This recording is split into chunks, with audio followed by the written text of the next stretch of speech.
What is up, everybody? This is Stevie Breach coming to you here today. We're coming up on the Monday night 30th year anniversary of Monday Night Raw. Raw is triple X. And I'll tell you, I think about making like a real maybe string of videos for Raw 30 because I think it's going to be a big show. Even if you look back, Raw 25, I honestly I remember Raw 10. They did that kind of like award show where they handed out awards to people throughout the history of Monday Night Raw. And I think Stone Cold Steve Austin won Superstar of the Century. And then Vince McMahon came and accepted it because Stone Cold wasn't in the company at the time. And that was like major heel heat at the time to make us think that Stone Cold was going to be there. And he didn't show up. I remember Raw 15. In my memory, that wasn't the biggest show of all time. Raw 20, more than anything else, I remember them coming out with that Raw 20-year box set with like the 20 best episodes or maybe the biggest episodes of Monday Night Raw. I remember Raw 25 like it was yesterday. Raw 20 and 25 kind of like they come together. Raw 1000, I think that was a bigger show than any of those. But I remember Raw 25, they did the gimmick of being at where the first Raw was, and they were also at the Barclays Center. In my opinion, that sort of feeds into like the WWE then, now, and forever kind of feel. I don't know because I want to pay attention to Raw 30 because of the fact that it's like 30 years of Monday Night Raw, even though honestly I think back the last 5 years, I've definitely missed more episodes of Monday Night Raw than I probably missed in the first 25 years of Monday Night Raw.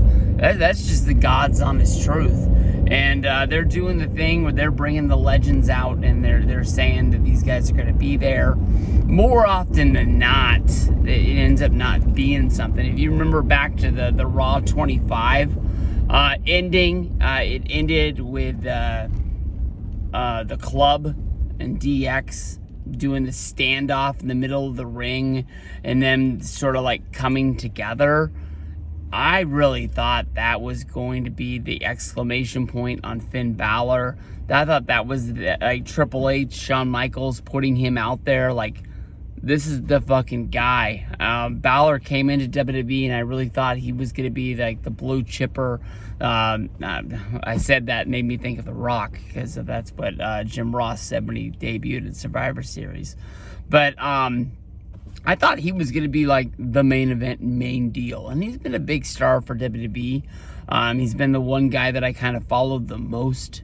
There's guys that I like more, if that makes sense. But I think it's pretty easy to say right now it didn't really pan out the way that we all thought it was going to. Ric Flair actually was the one who announced that Hulk Hogan was going to be at Raw 30. I really don't know what Hulk Hogan means when I think about Monday Night Raw. There was a WWF before Monday Night Raw.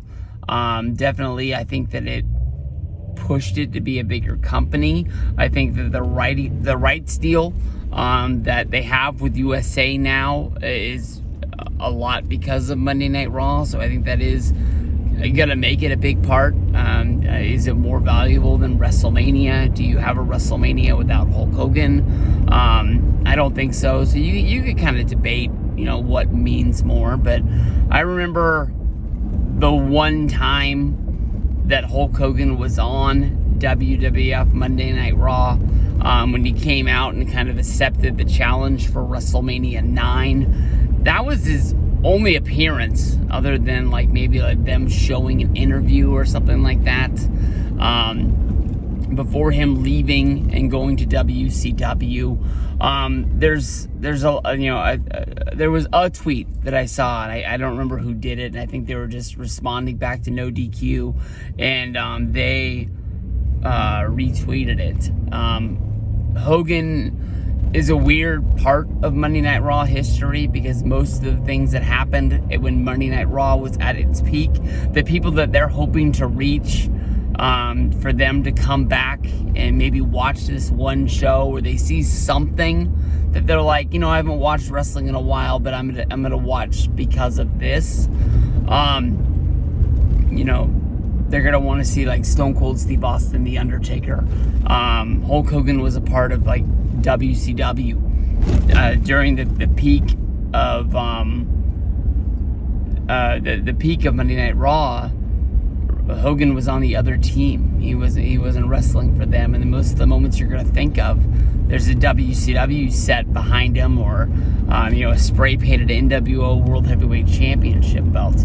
Hulk Hogan is right up there. He's debatably my number one, number two favorite superstar. Anytime they bring him back and they put him out on the stage, I'm gonna be pumped. I remember that they brought him back and he was in Madison Square Garden for the tribute to Mean Gene a few years ago. That was the first time that he was back in WWF or WWE in a long time.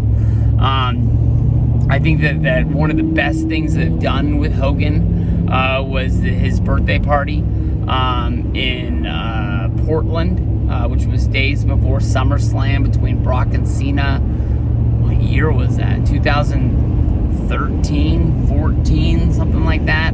I remember I was trying to find a way to fly to Portland to see Monday Night Raw and still fly home after the show. I was so pumped about Hogan's birthday, and Brock Lesnar came down and broke it up, and they had their little face-off. That was the first time we'd seen them together since 2002, when Brock ended Hulkamania on an episode of SmackDown where Brock pretty much killed him. And there's debatable stories out there if that was supposed to set up Survivor Series 2002 of Hogan versus Brock. And then some people say that Hogan was told he was going to win that match, and that's the reason why he lost on free TV. A lot like how he set up the deal when he was in WCW to lose to Goldberg. He wanted to be the guy that got to beat him. Didn't work out either time. Actually, at Survivor Series 2002 in Surprising Events, they didn't let Hogan beat him, but they let the Big Show beat him. The Big Show in 2002 was as over as he was now. Just God's honest truth. But Hogan being a part of the show, it's not the main reason why I'm going to tune in, but I'm telling you the truth. Even though he's probably just going to come out there, remember the times he was just coming out there and just purposely messing up the $9.99 WWE Network thing? They just told him to go out there and be bad. It doesn't make much sense. But, you know, Hogan's the guy that I'm tuning in for. I've never been a WWE belt guy. I've seen Ravi, I've seen Miguel. Both of them have belts. They've brought them on WrestleMania trips. I've, you know, kind of, you know, made fun of the guys that bring belts to the shows. Like, are they going to forget theirs? And then all of a sudden they reach over and they borrow yours? I don't know. I've never done it. But this was even before the Jay Briscoe thing the other day. It's been kind of really hitting me that a lot of these guys that, you know, I watched back in the day that I really appreciated their careers. Guys like Kevin Nash, guys like Scott Hall. You know, there's a lot of those guys that I've never had the chance to meet. And when it comes to Scott Hall, I'm never going to get a chance to meet him. I've been lucky enough to meet Hulk Hogan twice. One time he signed a poster for me that I think I've had for 7 years, and I haven't had the chance to get framed yet and put up on the wall. The other time I had him sign a classic superstar that has collected so much dust, I don't know how to clean it without taking the autograph off. So I don't know, it's not out, it's not shown. So when I was thinking about Hulk Hogan, I was, you know, kind of thinking like, what do I want when I set up like a room again to show my wrestling fandom? what's going to put it over the top. And those WWE Signature Series belts that they sell on WWE.com, I was going to pull the trigger on buying both of his, the Hollywood Hogan and the Hulk Hogan versions of the belts. And then I went over to his Hogan's Beach Shop, saw the price of him having signed them and sent them to you.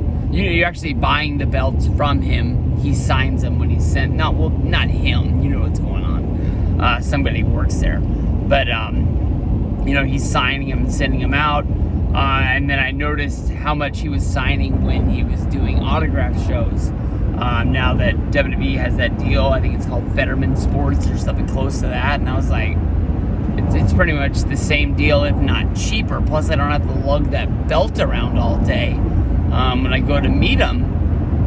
So I just pulled the trigger on both of those belts. I've never been a belt guy, but I think those belts, like in a case, framed and put up on the wall, are gonna look pretty freaking sweet. I've seen those belt cases before. I really like them. So looking out for those. But for people that are complaining about why Flair and Hogan are gonna be there, I'm telling you right now, the reason why I'm watching Monday, even with this Roman Reigns kind of like acknowledgement ceremony, that's probably gonna set up something for WrestleMania.